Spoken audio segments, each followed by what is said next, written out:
viendo aquí, sí hay una gran cantidad de agua dentro de la zona. La verdad, pues no me esperaba esto, pero me agarró dentro de la casa. Lo bueno es que yo no estoy afuera y pobres de los que se vayan a mojar, en serio. Ay, cabrón, es en serio, está muy fuerte esta agua. Pues ya casi está llegando todo lo que es la banqueta.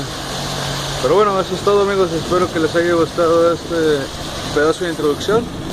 Hasta la vista.